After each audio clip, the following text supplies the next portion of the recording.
Hello, good morning mga ka-vlog ko to. Guys, meron akong ipapanood sa inyo at the same time para din ma-aware yung mga tao na gumagawa nito sa kalsada. Meron ako napanood guys na isang content creator na umiiyak nga din sa kanyang videos. Kasi naagawan siya ng iPhone. Yung iPhone 14 niya, 256 GB. Magkano yun guys? Ang mahal-mahal ng iPhone ngayon. So, kaya siya, kaya ang sama-sama ng loob niya kasi bukod doon sa iPhone na nawala sa kanya, nahablot sa kanya, andun sa loob yung kanyang pera, sa likod ng case. Kasi karamihan sa atin, yung pera nilalagay sa likod ng case eh. Dito sa akin, mga nagpapalood sa akin, marami ko nakikita ganun, ang pera nila nasa likod ng cellphone nila. So, lagi ko siya ina-advise. So, nandun daw siya sa Royal Star, siguro mall yun, sa Calamba, Laguna. Siguro nagse-cellphone siya, alam niya naman yung mga tao, maraming maraming karamihan sa atin nasa labas ng kalsada o nasa sasakyan nagse-cellphone, especially yung mga ganda cellphone, minsan pinagmamayabang pa nila na nakikita nila ng tao. So, hindi maganda yon. So, nasa San Pedro Laguna siya, nag-aabang siya ng bus. Alam niyo naman sa panahon ngayon, guys, December na, naglipa na ang mga snatcher, ang mga masasamang loob. Nandiyan yan sa tabi-tabi. Nagmamadyak sa mga bawat labas natin, sa bawat kilos natin, nagmamadyak po yan. Kaya dapat po nag-iingat tayo. So, ang nangyari po guys, siguro nagsa-cellphone siya, may nakamotor na naghablot ng kanyang cellphone. So, ang balak niya daw sana habulin. Kaya lang siyempre, inisip niya yung safety niya. Tama yun. Huwag niya habulin kasi hindi niya alam kung merong kasamang iba o may kasabot na iba. Kasi baka mamaya, bukod sa cellphone, yung buhay niya mapasama pa. So, tama yun. So, awang-awa ako sa kanya guys kasi estudyante siya eh. Tapos, yung cellphone niya, 256 gigabyte yun. Mahal po yun, iPhone. Nakuha. Tapos bukod doon, yung pera niya nasa loob pa ng ano niya, cellphone niya. So, doble-doble ano wala sa kanya, kaya iyak siya na iyak. So, sa mga ganito guys, ang advice ko lang sa mga tao na gumagamit ng cellphone, kasi alam niyo naman ang cellphone ngayon, ang cellphone ngayon napakadami na kahit mga bata meron cellphone. So, ang advice ko lang po sa inyo, pag lumalabas kayo, huwag niyo na po i-display yung cellphone niyo. Huwag na kayong, kasi ang dami ko nakikita ganyan eh, naglalakad sa kalsada, cellphone ng cellphone, minsan nga nadidisgrasya pa dahil sa cellphone dahil ang ang ang ang ang tuon nila sa cellphone, hindi nila lakaran nila, hindi nila alam yun, nasa paligid nila, hindi nila alam. Tapos po, marami din ako nakikita na nasa bus, nasa jeepney, cellphone ng cellphone. Yung mga anak ko nga, sinasabihan ko ng ganyan eh, huwag kayong cellphone ng cellphone pag nasa labas kayo. Sabi ko, kung masakay sa sasakyan, nasa pampasahero kayong sasakyan, pwede yung pwede itago nyo kasi hindi nyo alam merong nakatingin sa inyo na masasamang loob na kumukuha ng tiyempo para lang naman nakawang kayo. So, aral na po sa atin lahat to. Marami na ho akong nakitang ganyan eh. Kaya lang itong napanood ko na content creator to na bata pa, awang-awa ako sa kanya. Kasi nga po, ah, ah, yung pera niya na pang-tuition niya is nandun sa cellphone niya. Kaya kayo po, ang advice ko sa inyo, lahat na may mga kabataan dyan, o kahit may mga matanda na, wag po kayong cellphone habang naglalakad sa kalsada, o nasa pampasahero sa sakyan kayo, mapa-jeepney man, o mapabus yan, huwag nyo pong ilalabas ang cellphone nyo, o i-display ang cellphone nyo, na maraming nakakita. Kasi po, sa panahon po ngayon, naglipa na ang mga masasamang loob, ang mga snatcher.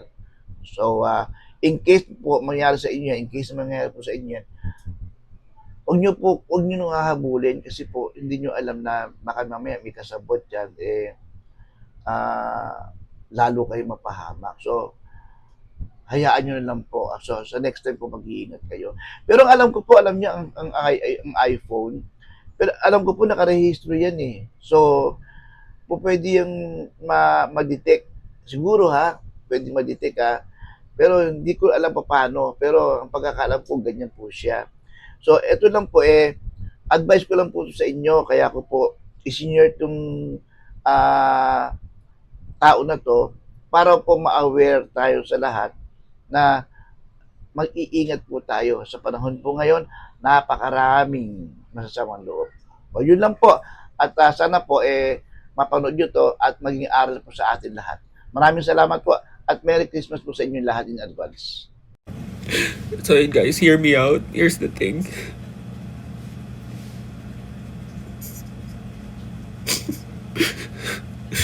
Nasnatchan ako kanina sa may Royal Star banda sa may San Pedro. Sa may abangan ng sakay ng bus Pawan Ayala sa Makati. And nakuha sa akin yung cellphone ko. Sa cellphone ko, nandun yung pang-enroll ko. Sa may case, nandun yung pang-enroll ko. Okay.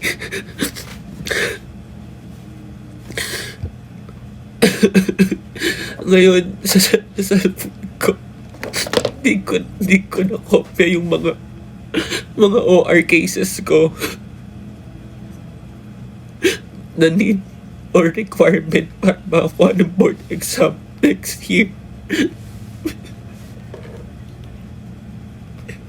Hindi ko alam kung paano ulit ako makakabili ng cellphone or what. Pero yun, nakuha yung iPhone 14 Plus ko, pera ko sa cellphone.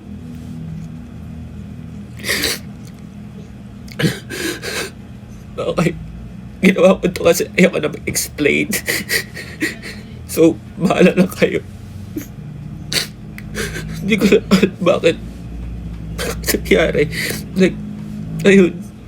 Bilis ng pangyayari. Pagkahablot sa akin ng dalawang nakamotor. Habulin ko sana. Tinangka ko na mga bulin. Kaso, mas inisip ko yung safety ko. Like, what if meron silang barel, ganun. Or kung inabol ko man, baka nabunggo ako, ganun. Kaya, thank you Lord pa din. Kasi safe ako. Yun. Thank you Lord kasi safe ako.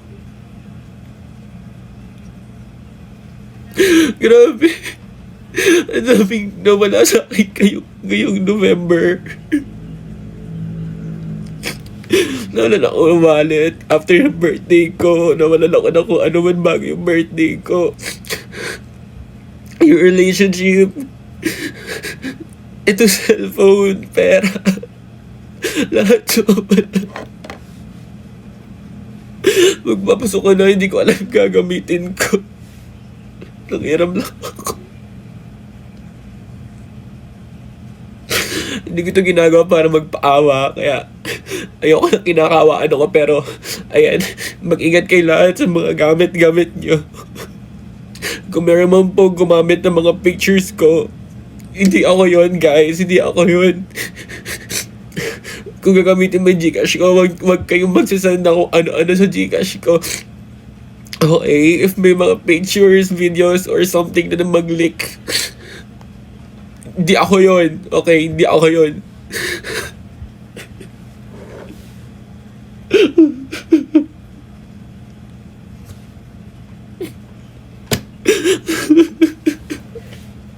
Nakakatrauma.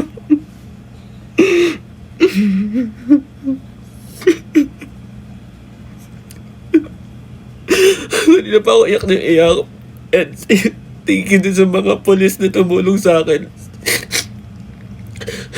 na mag-search ng mga CCTV footages. Thank you po sa inyo.